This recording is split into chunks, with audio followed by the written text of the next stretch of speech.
Om Swastiastu. Om Anobhadra Kartayo Yantu Wismata. Bapak Ibu Umat Dharma yang saya hormati, pada kesempatan yang penuh berkah dan rahmat ini, saya akan membawakan Dharma Wacana dengan topik gratifikasi menurut Hindu.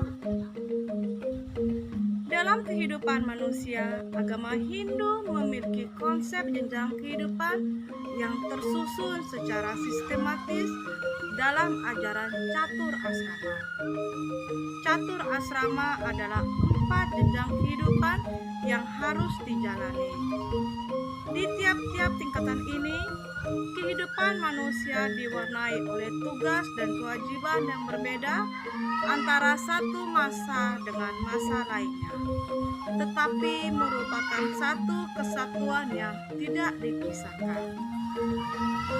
Keempat tingkat tersebut yakni Brahmacari, Grahasta, Wanaprastha, dan Sannyasin yang tujuannya masing-masing berbeda. Brahmacari tujuannya adalah dharma atau kebenaran, Grahasta tujuannya adalah dharma, arta atau kekayaan, dan kama yang artinya keinginan. Sedangkan Wanaprastha tujuannya adalah dharma, biksuka atau sannyasin adalah tujuannya moksa. Dalam ajaran agama Hindu, dharma adalah ajaran kebenaran atau tuntutan hidup manusia. Sementara itu, arta merupakan materi sebagai penopang kehidupan, sedangkan kama adalah keinginan.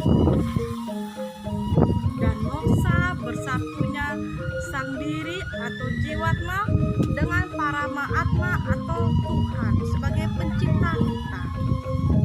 Jadi, jelas bahwa dalam hidupnya, manusia selalu memerlukan arta dan kama. Namun, dalam memenuhi kebutuhan akan arta dan kama, manusia harus berdasarkan ajaran dharma atau kebenaran. Seperti yang tertuang di dalam Kitab Sarasamudaya Sloka 9 dinyatakan, bila ada yang beroleh kesempatan menjadi manusia tidak menjalani dharma atau kebenaran, sebaliknya amat suka mengejar harta dan kepuasan nafsu serta berhati tamak, orang itu disebut tersesat dari jalan dharma atau kebenaran. Bapak Ibu umat sedharma yang saya kasihi, setiap orang dilahirkan memiliki kewajiban atau swadharma untuk memenuhi tuntutan dan tujuan hidup yang mulia. Oleh karena itu, setiap orang wajib berperan memutar roda kehidupan di dunia ini melalui pengabdian. Pengabdian kerja seseorang akan menjadi berkualitas apabila ia memiliki pengetahuan yang memadai dan keseimbangan antara raga, rasa, dan pikiran dalam menghadapi permasalahan hidupnya. Beragama bukan hanya memuja Tuhan atau Sang Pencipta, melainkan menerapkan ajaran agama dalam semua aspek kehidupan. Di mana kita sebagai abdi negara memiliki kewajiban untuk melayani masyarakat. Dalam mencari sarana hidup berupa harta ataupun pemenuhan keinginan, manusia tidak boleh menyimpang dari ajaran dharma atau kebenaran. Perbuatan seperti menerima gratifikasi yang mempengaruhi pengambilan keputusan hingga merugikan merugikan orang banyak, hal ini sangat dilarang oleh ajaran agama.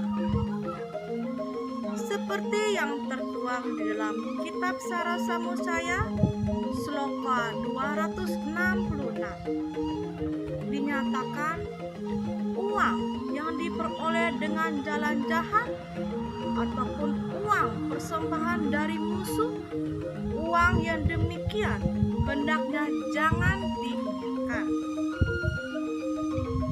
Bapak, Ibu, Mas dan Ma yang saya kasihi, gratifikasi hanya ditujukan kepada para abdi negara yang bekerja di lingkungan pemerintahan sebagai suatu pemberian. Pemberian itu akan dianggap sebagai suap apabila dapat dibuktikan. Pada prinsipnya, gratifikasi adalah pemberian dari seseorang kepada seorang abdi negara. Dalam kenyataannya, pemberian seperti ini sering dijadikan modus untuk menjalin hubungan baik dengan para pejabat. Kisah Prabu Salya mungkin dapat menjadi pelajaran di mana kisah ini terjadi saat perang Bratayuda. Suatu ketika saat dalam perjalanan untuk menemui Pandawa, Prabu Salya mengalami keletihan karena menempuh perjalanan yang sangat jauh. Saat itu ia menemukan sebuah tenda yang sudah dipersiapkan di pinggir jalan. Dalam tenda tersebut, Prabu Salya mendapatkan jamuan yang sangat baik dan ramah. Tanpa memiliki rasa curiga, Prabu Salya menghabiskan semua makanan dan minuman pemberian dari Duryodhana dan adik-adiknya. Namun, setelah santapan ini selesai dimakan, barulah Prabu Salya bertanya kepada pelayan yang melayaninya saat itu. Santapan ini harus dibayar dengan imbalan keberpihakan ke kubu Kurawa dalam laga di Kurusetra, sesuai permintaan Duryodhana. Dalam hal ini, keputusan Prabu Salya tidak didasarkan pada dharma, tetapi pada perasaan, belas kasihan atau berutang budi kepada Duryodhana. Inilah contoh kisah cerita dalam ajaran agama Hindu yang membuktikan bahwa gratifikasi dapat berdampak sangat buruk atau negatif terhadap kehidupan. Jalan pemberian gratifikasi sangat beragam, sehingga semua umat beragama harus berhati-hati dalam menjalani kehidupan agar tidak terjebak dalam penerimaan gratifikasi yang dapat menimbulkan kerugian bagi masyarakat. Dalam mencari harta, manusia tidak boleh menyimpang dari ajaran dharma atau kebenaran. Perbuatan gratifikasi melanggar norma hukum dan norma agama. Maka dari itu, marilah kita nyatakan tidak pada perilaku gratifikasi. Demikian Dharma Wacana pada hari ini. Saya akhiri dengan Parama Santi. Om Santi Santi Santi.